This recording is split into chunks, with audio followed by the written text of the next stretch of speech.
What is up, fantasy fans? As always, I'm Shay from the channel Zachary Shay, and today I'm going to be bringing you a dual review. So I'm going to be reviewing two sequels. So both of these sophomore efforts in these series just completely outmatched book one. And first I want to talk about Howling Dark, book 2 in the Sun Eater series. Deep truths there may be, but none is deeper than this.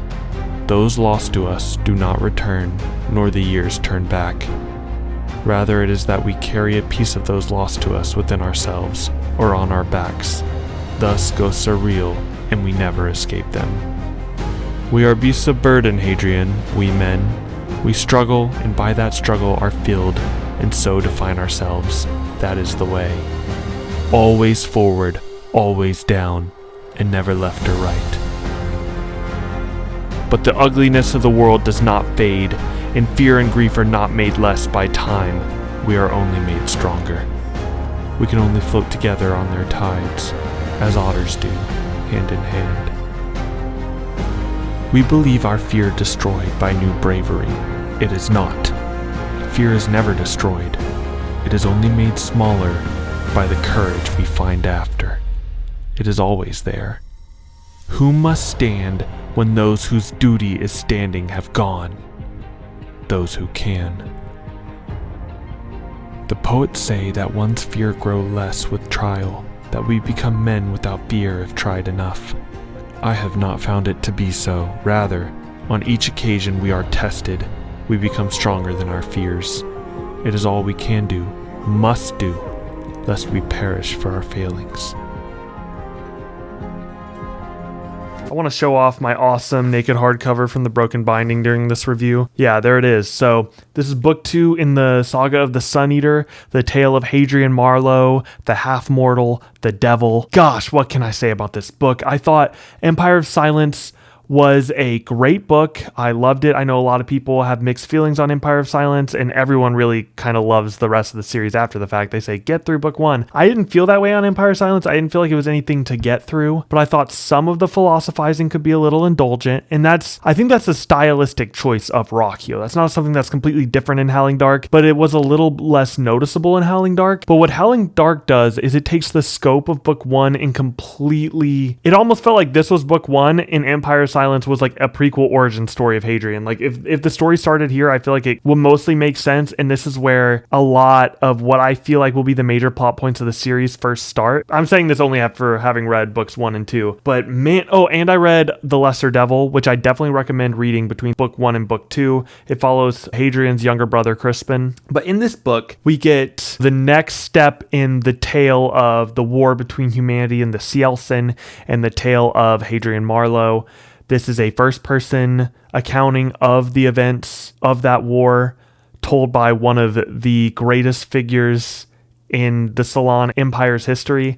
And book 1, you really didn't get that vibe that Hadrian was a legend, that he was this Herculean figure, that he was this demigod-like character. You didn't get that in book 1. In book 2, Howling Dark, you definitely get that, especially towards the end.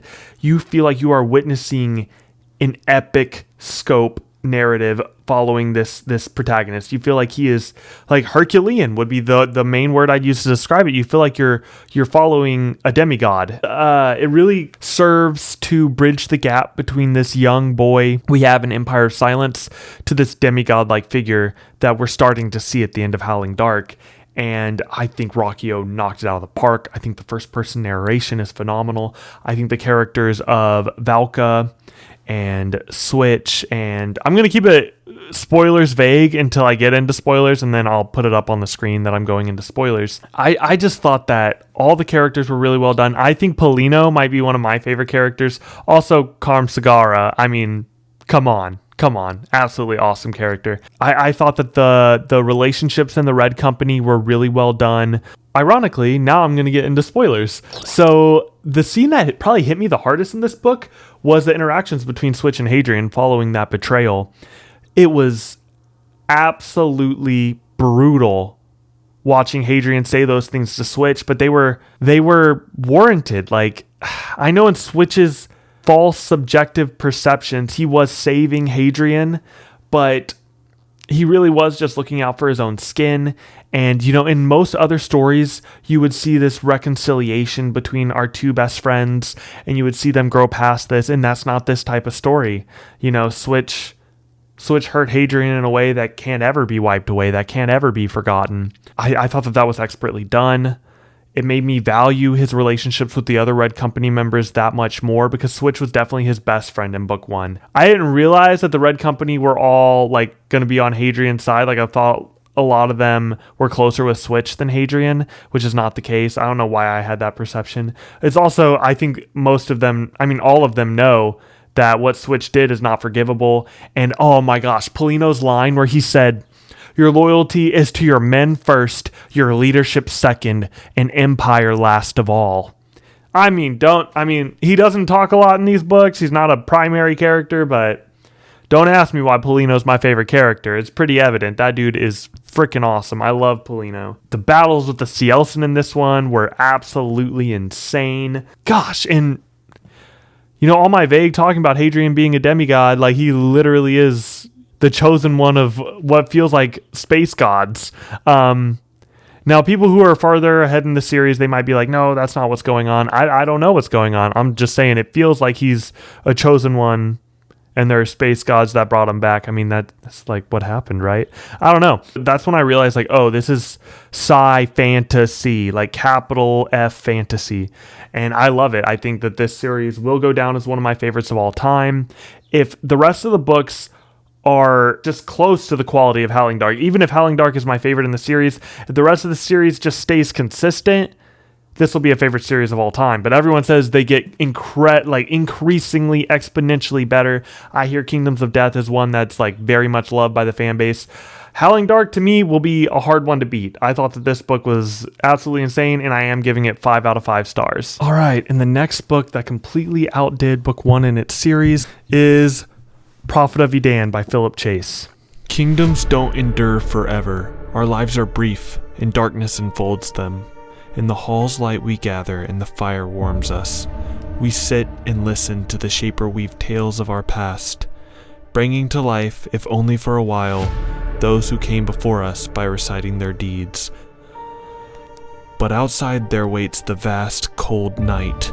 One day, the darkness calls each of us from the hall, and we in truth know not what awaits us. What then are we to do in our brief moment? My friends, you know the answer. I see it written on your brave faces in the light of your eyes. We leave our deeds behind for those who gather after to weave into tales, and they'll remember us as they gather round the fire. Now ask yourselves, what deeds will you leave behind for them to pass on to their children? What will the Shapers sing of you? When your kin remember this day, would you have them say their people stood by and waited for their foes to come conquer them? For be assured, Torlarn's army will come here if we allow it to conquer the east. They've said it themselves. There's no stopping until all of Jormungand bows to their Edan. And though you're strong, you'll fall before their numbers. They'll surround you as crows surround a hawk, and you'll perish with your ways. Or will the Shaper sing of how you rose up and joined others to fight those who would conquer you? Will your kin raise their heads in pride as they tell how the Thajas were foremost in battle? Will they boast of how Grimrick's folk went on to victory or glorious defeat with courage in their hearts? This is the choice before you now. Today you decide how the future deems you. Choose well, brave warriors of Grimrick. So Prophet of Edan, okay, I really enjoyed Way of Edan a ton. I thought that Dayraven and Imhar were awesome. I thought Sequara wasn't the most interesting of characters. I liked her, I just didn't like her as much as our other protagonists. I loved Dayraven's great aunt. I thought she was awesome. I loved Norn and Hlok. And I'm going to keep it spoilers vague until I put the spoiler warning up. But this book, I was really hoping to get more Imhar, which I did not get in this book. So why is it still a 5 stars if I didn't get my favorite character? So Imhar is in this book. I think Philip Chase is saving to do more with him in book 3 and Return to Edan.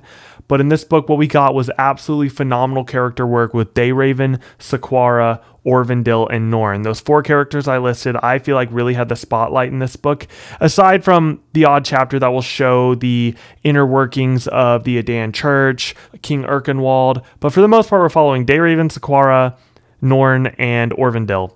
And my favorite thing, hands down, about this book was the bromance between Orvindil and Norn. Absolutely perfect. I think it was definitely inspired by Gimli and Legolas, from Tolkien, but I would put it above that. You would die before your stroke fell. I think if you're a fan of Locke and Jean from Gentlemen Bastards, if you're a fan of Fitz and the Fool from Robin Hobb's books, if you love that good bromance relationship, then I think you will absolutely love the character work that Philip Chase does here with Orvindil and Norn. Thought it was great. Dayraven's journey in this book was transformative. It was so much ground was covered with Dayraven's character arc, and he left it in a place that makes me very eager but also anxious to continue reading in book 3. I know that he's going to land it, though. I think Philip Chase is one of the best authors in the self-pub community, and not just in the self-pub community, in the fantasy community in general. I am absolutely wowed by his creativity, his intentionality. Every scene in this book feels like it is, in a similar vein to a Steven Erikson or a Janny Wirtz or a Robin Hobb. Philip Chase, each scene feels like there is intention behind it. Nothing is being added for filler to pad out the pages. There's no fight scenes that feel indulgent. Yes, there are brutal fights. There are horrific scenes. There are King Erkenwald, absolute sociopath. There's some crazy stuff that happens, but none of it feels indulgent. None of it feels just there to be shock value. Everything is serving the themes, is serving the character arcs, is serving the message that Philip Chase is trying to convey to the reader, one of empathy, one of oneness with nature, with other peoples, with the world. All of these themes are constantly being evoked through the scenes. The scenes are constantly evoking these themes. Nothing is ever just there to be there. Much like Howling Dark is going to be a 5 out of 5 stars for me. Really love this book. Let me get into spoilers really quick. The final, when Arna jumped in the way between Supreme Priest, Galdor, I can't believe I didn't talk about him in the spoiler-free section. Galdor is absolutely peak character. Like, I thought he was so funny. Every single scene he was in, he was a joy. He was one of my favorite characters in this book. Absolutely loved him. But his relationship with Arna that we get hints of kind of makes me wish we had like a novella or short story kind of showing them when they were younger, maybe even Bledla too, showing the 3 of them when they were boys. But I thought that the way that things turned out between Bledla, Galdor, and Arna was heartbreaking.